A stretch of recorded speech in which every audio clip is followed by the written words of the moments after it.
IQ। I hope आप सभी लोग बहुत ही अच्छे होंगे, बिंदास होंगे और आपकी तैयारी भी बहुत ही बेहतरीन चल रही होगी। तो सबसे पहले हमारे सभी प्यारे प्यारे स्टूडेंट्स को हमारा प्यार भरा गुड मॉर्निंग। कैसे हैं आप सभी लोग?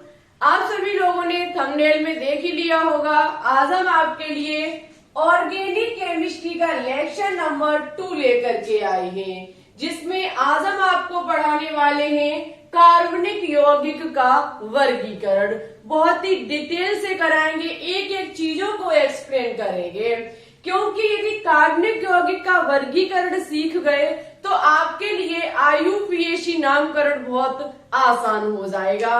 और IUPAC नामकरण हम आपको ऐसे सिखाएंगे कि आपने अभी तक पूरे YouTube पर ऐसा नहीं पढ़ा होगा। ठीक है, बहुत इजी वे के साथ, ट्रिक के साथ आपको IUPAC नामकरण करना सिखाएंगे।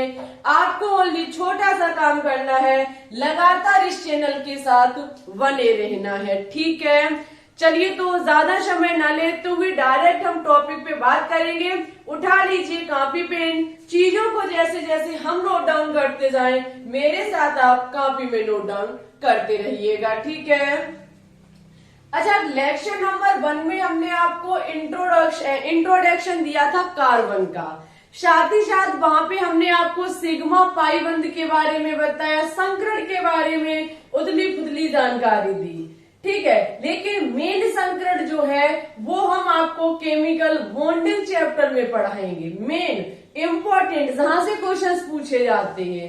बट ऑर्गेनिक केमिस्ट्री में इसका कुछ ज्यादा विस्तार नहीं है, तो बस थोड़ा सा हमने समझा दिया था। ठीक है, लेकिन जितना भी था आपके लिए बेहतरीन था। चीजों को समझने का प्रयास करते रहिए।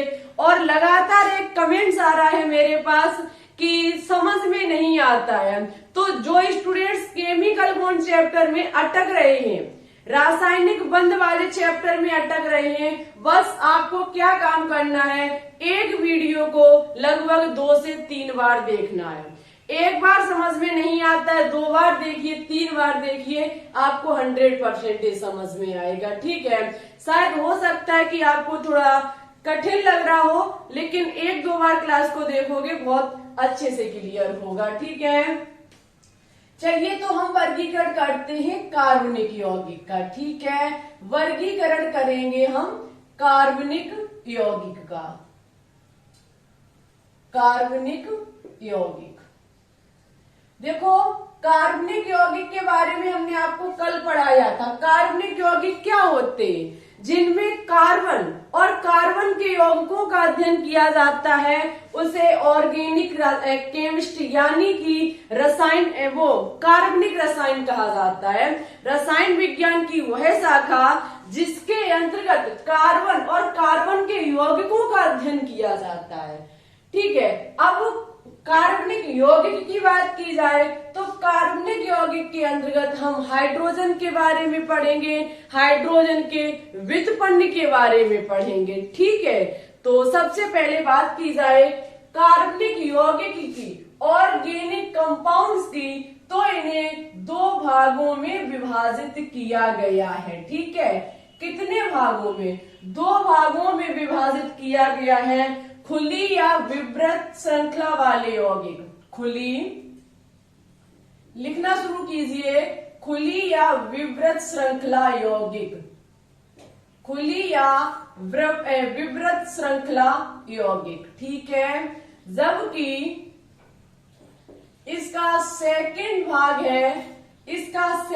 भाग है बंध या समृत श्रृंखला यौगिक, बंध या समृत श्रृंखला यौगिक।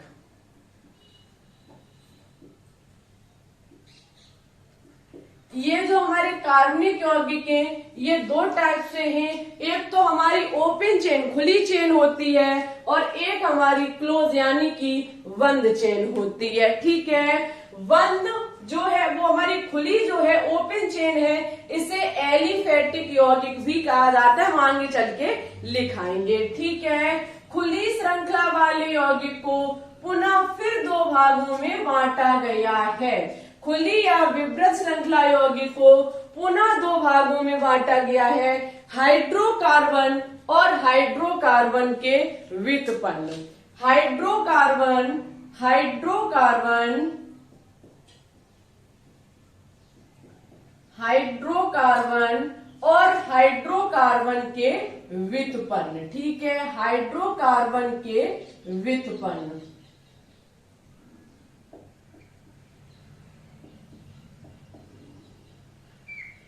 खुली श्रृंखला को पुनः दो भागों में बांटा जाता है, हाइड्रोकार्बन और हाइड्रोकार्बन के व्युत्पन्न। हाइड्रोकार्बन क्या होता है कि ऐसी शाखा जहां पे हम कार्बन और हाइड्रोजन का वर्णन करते हैं, इट्स ओके। और हाइड्रोकार्बन के व्युत्पन्न का मतलब है कि हाइड्रोजन और कार्बन की कोई ऐसी श्रृंखला, ऐसा यौगिक जिसमें से एक हाइड्रोजन को विस्थापित करके उसकी जगह कोई हम अदर एलिमेंट्स को जोड़ देते हैं, तो उसे कहा जाता है हाइड्रोकार्बन का व्युत्पन्न। अभी हम लिखाएंगे, धैर्य बना के रखिए। हाइड्रोकार्बन को पुनः दो भागों में विभाजित किया गया है। हाइड्रोकार्बन को पुनः दो भागों में विभाजित किया गया है, संतृप्त हाइड्रोकार्बन और असंतृप्त हाइड्रोकार्बन। संतृप्त हाइड्रोकार्बन और असंतृप्त हाइड्रोकार्बन। संतृप्त हाइड्रोकार्बन में एल्किन श्रेणी के सदस्यों का वर्णन किया जाता है, असंतृप्त में एल्किन और एल्काइन श्रेणी के सदस्यों का वर्णन किया जाता है। संतृप्त हाइड्रोकार्बन जिसमें सिंगल बॉन्ड वाले, जो सिंगल बॉन्ड वाले कंपाउंड्स, और इसमें डबल बॉन्ड और ट्रिपल बॉन्ड आता है। ठीक है, देखो शब्द से हम यहाँ से डेफिनेशन निकाल सकते हैं, अभी समझा रहे हैं पर नोट डाउन भी कराएंगे, ओनली समझते जाइए। संतृप्त का मतलब है जो पूर्ण रूप से तृप्त है। कहने का मतलब है हम डबल बॉन्ड और ट्रिपल बॉन्ड को तोड़ सकते हैं और हम तोड़ करके इसे सिंगल बॉन्ड में चेंज कर सकते हैं। यानी कि आमिष नहीं और संतृप्त मीन्स तृप्त, यानी कि जो पूर्ण रूप से तृप्त नहीं है उसे उसे असंतृप्त कहा जाता है। यानी कि इस चीज को हम तोड़ सकते हैं। थोड़ा और इंतजार कीजिए, अभी और एक्सप्लेन करेंगे। ठीक है, वंध्य या समृद्ध श्रृंखला यौगिक की बात की जाए तो इसे भी दो भागों में विभाजित किया गया है। इसे भी दो भागों में विभाजित किया गया है, समचक्रीय यौगिक और विषम चक्रीय यौगिक।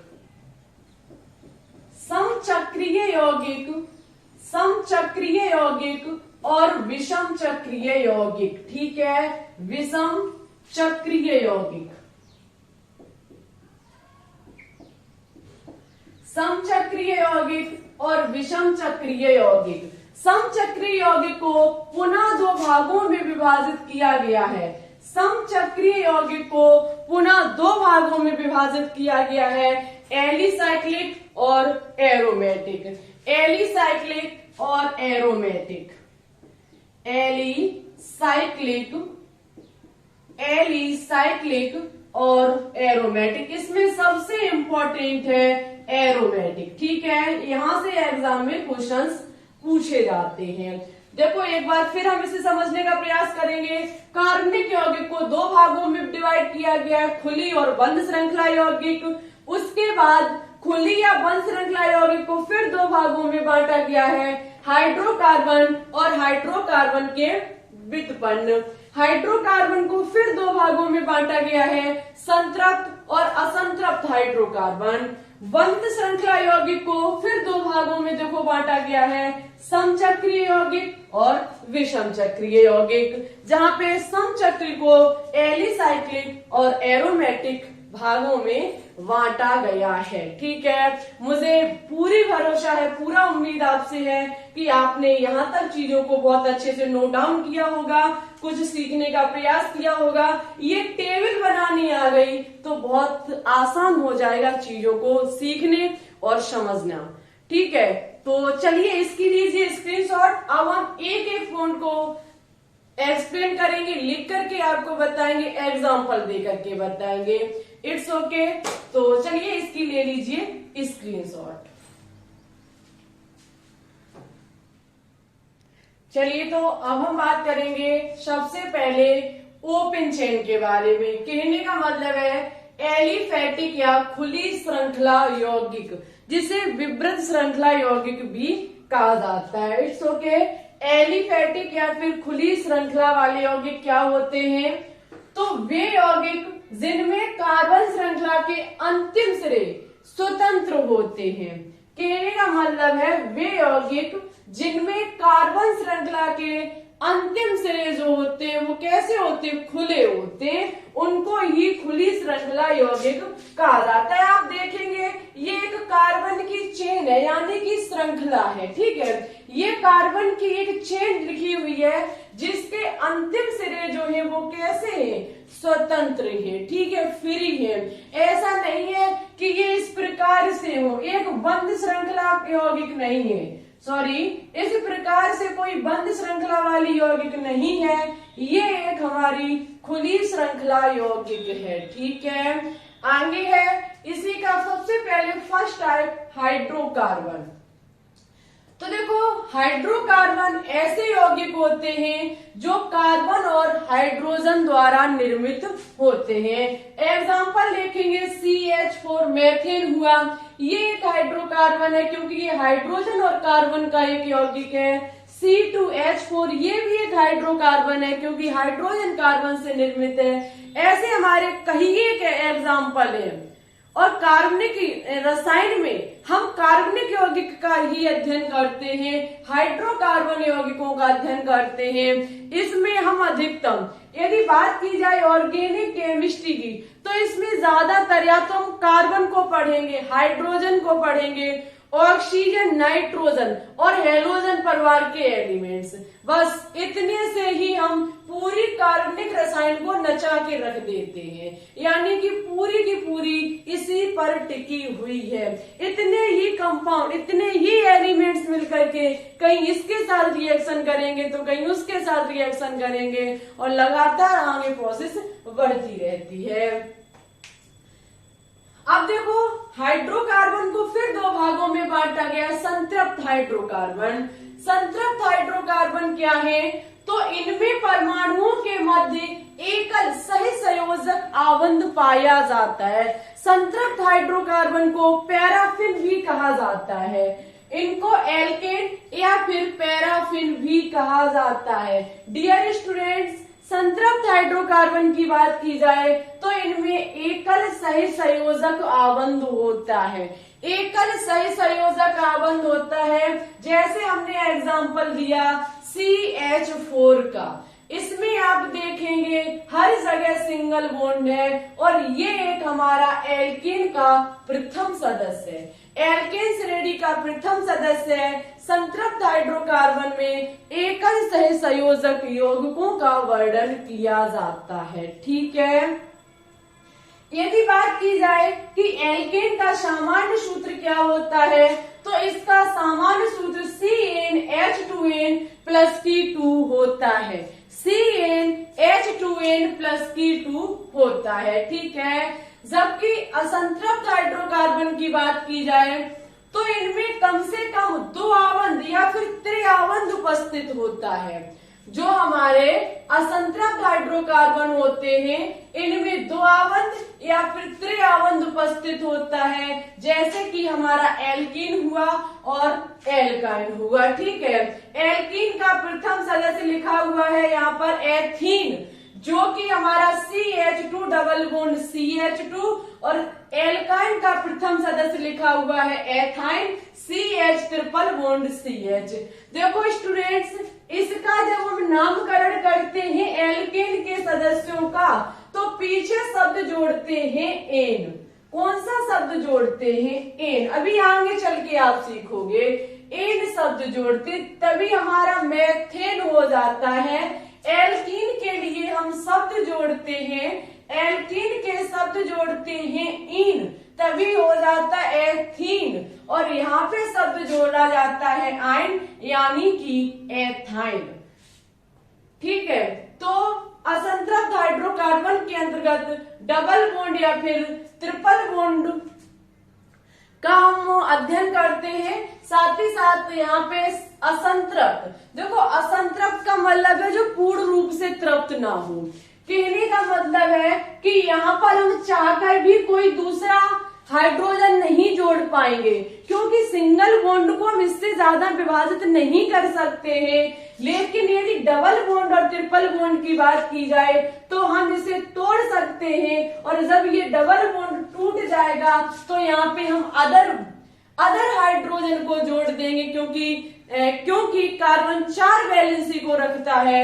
जब एक हाइड्रोजन, एक बॉन्ड यहाँ से हट जाएगा तो ये 2 और हाइड्रोजन को जोड़ने की क्षमता रखेगा। ठीक है, तो हम इनको तोड़ सकते हैं लेकिन सिंगल बॉन्ड को नहीं तोड़ सकते, तभी ये संतृप्त हाइड्रोकार्बन कहे जाते हैं। जिनके एकल बंध होता है उनको संतृप्त हाइड्रोकार्बन कहा जाता है, और जिन यौगिकों में, जिन श्रृंखला में डबल या ट्रिपल बॉन्ड होता है उन्हें असंतृप्त हाइड्रोकार्बन कहा जाता है। अच्छा, आगे है हमारा हाइड्रोकार्बन के व्युत्पन्न।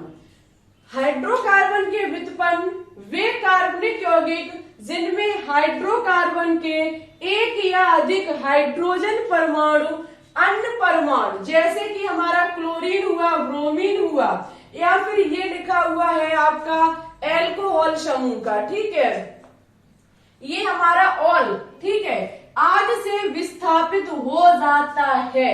हाइड्रोकार्बन के व्युत्पन्न का मतलब समझते हो? इसका मतलब है, माना कि ये रही हमारी कार्बन यानी कि हाइड्रोकार्बन, जैसे कि CH4, ये रहा हाइड्रोकार्बन। इसे हम कैसे लिखेंगे? हम इसे इस प्रकार से ही तो लिखेंगे, एक कार्बन 4 हाइड्रोजन। अब डियर स्टूडेंट्स, यहाँ से हम किसी एक हाइड्रोजन को हटा करके इसकी जगह हैलोजन परिवार का कोई भी एलिमेंट से यदि जोड़ देते हैं तो ये ही कहा जाएगा हमारा हाइड्रोकार्बन का व्युत्पन्न। हाइड्रोजन को हटा करके अदर किसी भी हैलोजन परिवार के एलिमेंट को जब विस्थापित कर देते हैं तो इसे कहा जाता है हाइड्रोकार्बन के व्युत्पन्न। जैसे C2H6 होता है हमारा, जहां से एक हाइड्रोजन को हटा दिया, Cl को जोड़ दिया, क्लोरोएथेन हो गया हमारा, और ये हमारा हाइड्रोकार्बन के व्युत्पन्न का एक एग्जाम्पल यानी कि उदाहरण है। मुझे पूरा भरोसा है कि यहाँ तक आपकी चीजें बहुत अच्छे से क्लियर हुई होंगी। अब हम सेकंड टाइप पे बात करेंगे, बंध श्रृंखला यौगिक। ठीक है, यहाँ तक देखो, यहाँ से एग्जाम में क्वेश्चंस तो नहीं पूछा जाएगा, लेकिन ये थोड़ी चीजों की जानकारी हो तो कार्बनिक रसायन आपके लिए इजी बन जाती है। आप कहो कि डेफिनेशन आए, कुछ आए यहाँ से, तो कुछ नहीं आएगा। हाँ, एल्कीन, एल्काइन और इसके फॉर्मूले आ सकते हैं, तो वो हम IUPAC नामकरण के समय भी एक्सप्लेन करेंगे। इट्स ओके, बट मेन चीज है कि ये जानकारी नहीं तो कुछ भी नहीं। ये चीज इम्पोर्टेंट है, इनका आना बहुत जरूरी है। सबसे शुरुआत नहीं पता, वही बात, बेसिक नहीं पता तो आगे कॉन्सेप्ट नहीं समझ में आएगा आपके। ठीक है, और साथ ही साथ शाम 3 बजे लाइव आया करें। कल हमने एक महामैराथन क्लास ली 3 घंटे की, बहुत कम स्टूडेंट्स आए, और आए भी थे वो चले गए, तो ये आपने अच्छा नहीं किया भाई। इस प्रकार से हम कभी महामैराथन क्लास नहीं लेंगे। क्लास ली और आप क्लास को छोड़ करके चले गए, गलत बात है भाई। चलो भाई, इसकी स्क्रीनशॉट ले लीजिए, हम नेक्स्ट पॉइंट पे बात करेंगे। चलिए, तो अब हम बात करेंगे समचक्रीय यौगिक। देखो, मेन चीज हम आपको बता देते हैं, जो हमारा समृद्ध श्रृंखला यौगिक यानी कि बंध श्रृंखला यौगिक जो है, इसमें सबसे मेन चीज है एरोमेटिक यौगिक। आपने उसमें देखा समचक्रीय यौगिक, विषम चक्रीय यौगिक, ठीक है। समचक्रीय यौगिक को फिर 2 भागों में बांटा गया, एलिसाइक्लिक और एरोमेटिक यौगिक। लेकिन उसमें जो मेन चीज है वो एरोमेटिक यौगिक है, अदर कोई चीज इसमें मेन नहीं है, और न ही वहां से कभी एग्जाम में क्वेश्चंस पूछा जाएगा। ठीक है, तो इसलिए हम अदर किसी चीज को नहीं समझाएंगे, कोई मतलब नहीं है वहां से। ठीक है, सबसे मेन चीज है हमारा एरोमेटिक यौगिक। समचक्रीय यौगिक 2 टाइप से है, एलिसाइक्लिक और एरोमेटिक।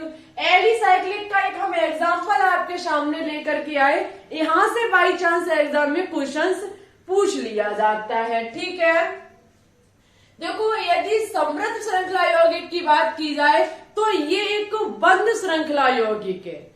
ठीक है, ये एक बंद श्रृंखला यौगिक होती है, जैसे कि यहाँ पे लिखी हुई है साइक्लो की, साइक्लोप्रोपेन। यहाँ पे देखेंगे 3 कार्बन परमाणुओं की एक बंद श्रृंखला बनी हुई है।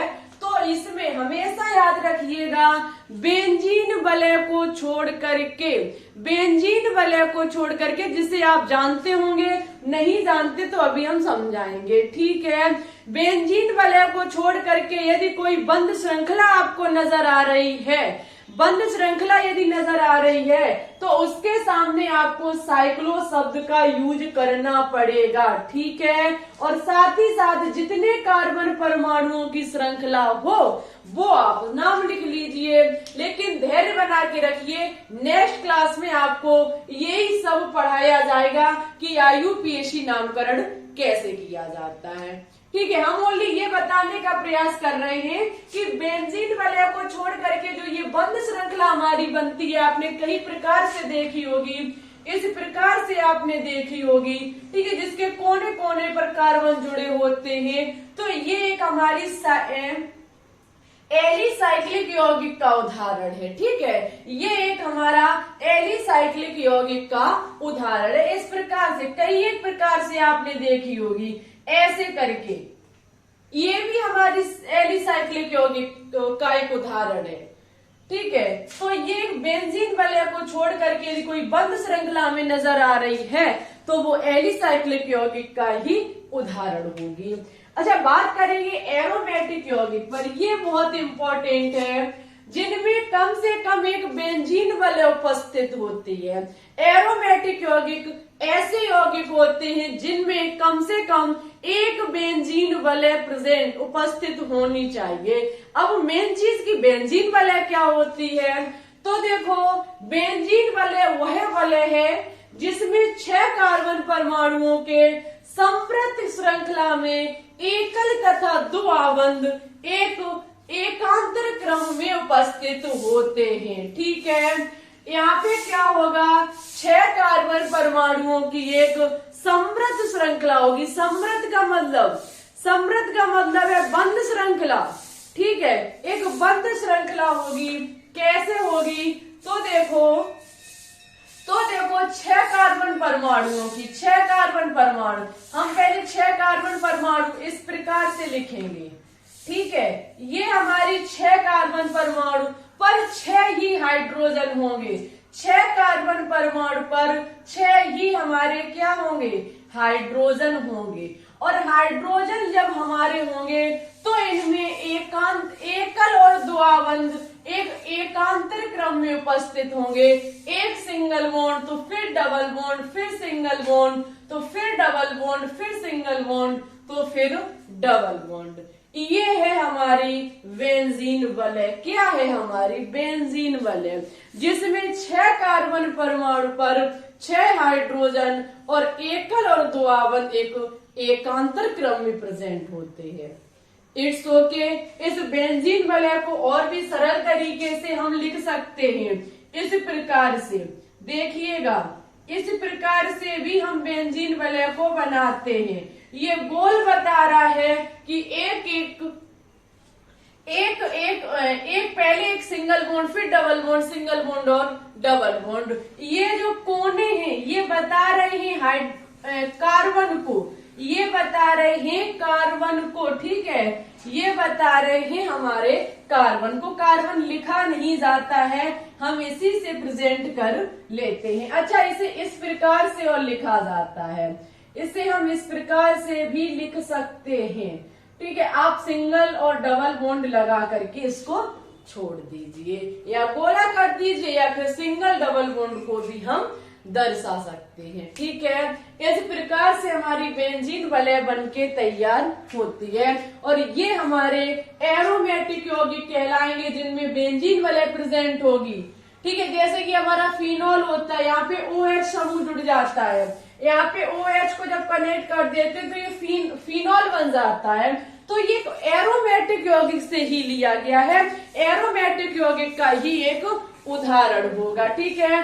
एक चीज और हम यहाँ से सीखेंगे, वो है हमारी सजातीय श्रेणी। अच्छा स्टूडेंट्स, बताइएगा जरूर कमेंट बॉक्स में कि आज की क्लास से आपको क्या क्या सीखने को मिला। क्योंकि देखो हम भी जानते हैं कि एग्जाम में डेफिनेशन नहीं पूछी जाएगी, बट बेसिक नॉलेज का होना बहुत जरूरी है। ठीक है, अच्छा एक मिनट में हम सजातीय श्रेणी को और पढ़ेंगे। सजातीय श्रेणी, सजातीय श्रेणी।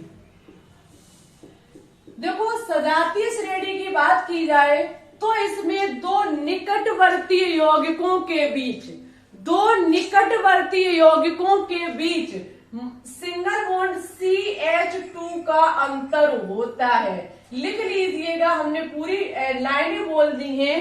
दो निकटवर्ती यौगिकों के बीच सिंगल बॉन्ड CH2 समूह का अंतर होता है। ठीक है, यहाँ समूह भी लिख लीजिए, समूह का अंतर होता है। ठीक है, समूह का अंतर होता है। अच्छा कैसे, तो जरा हम एग्जाम्पल से देखेंगे। कोई दो निकटवर्ती यौगिक होने चाहिए। निकटवर्ती यौगिक, माना कि हमने एल्केन श्रेणी के सदस्यों को लिया। सबसे पहले हमारा CH4 होगा, उसके बाद हमारा C2H6 होगा। यही तो होता है, एल्केन का प्रथम सदस्य CH4, सेकंड C2H6, दोनों निकटवर्ती। ये फर्स्ट कार्बन, ये सेकंड कार्बन। It's okay. दोनों में यदि हम अंतर को देखेंगे, दोनों में यदि अंतर को देखेंगे तो किसका है? CH2 का। किसका है? CH2 का। तो ये सजातीय श्रेणी का एग्जाम्पल हो गया।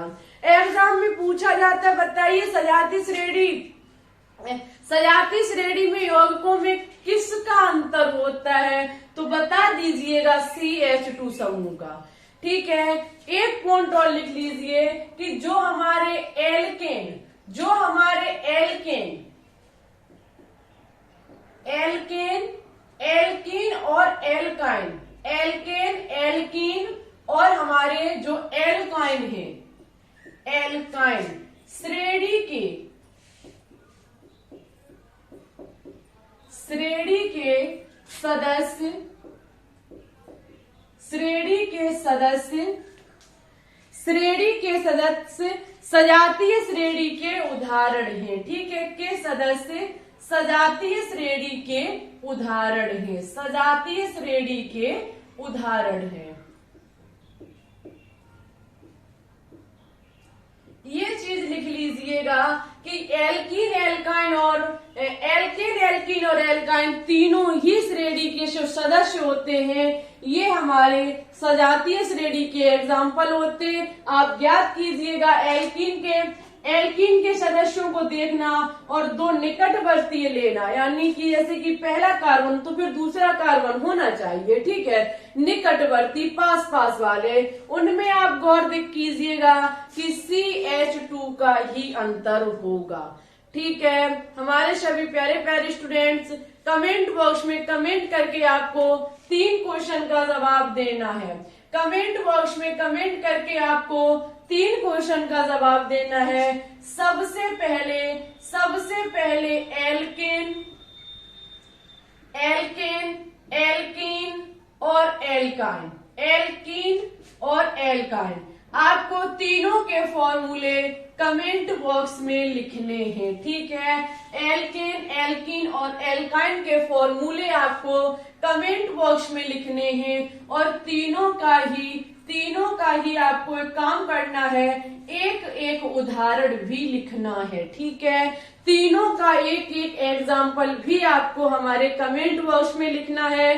साथ ही साथ एक कमेंट और करना है, जो कि है कि क्लास आपको कैसी लगी। ठीक है, यदि आपको क्लास अच्छी लगी हो तो प्लीज इसे लाइक करें, दोस्तों के साथ शेयर करें। चैनल पर अभी न्यू जुड़ रहे हैं तो चैनल को सब्सक्राइब करके बेल आइकन को दबा के ऑल पर क्लिक जरूर कर लें, जिससे आने वाली वीडियो के नोटिफिकेशन आपके पास टाइम टू टाइम पहुंचते रहेंगे। ठीक है, मिलेंगे शाम 3 बजे एक लाइव क्लास में, जहाँ पे हमारी 500 क्वेश्चंस की सीरीज चलाई जा रही है। तो आइएगा जरूर शाम 3 बजे लाइव स्ट्रीम में। ठीक है, और फिर ठीक है, कल की क्लास में आपको IUP IUPAC नामकरण करना सिखाया जाएगा। ठीक है, तो कल से आपकी शुरुआत होगी मेन ऑर्गेनिक केमिस्ट्री की, क्योंकि यदि IUPAC नामकरण करना सीख गए तो ऑर्गेनिक केमिस्ट्री को सीख गए। ठीक है, तो फिर ओके, चलिए चलते हैं। आज के लिए बस इतना ही रखते हैं। Thanks for watching this video. जय हिंद, जय भारत, ऑल द बेस्ट।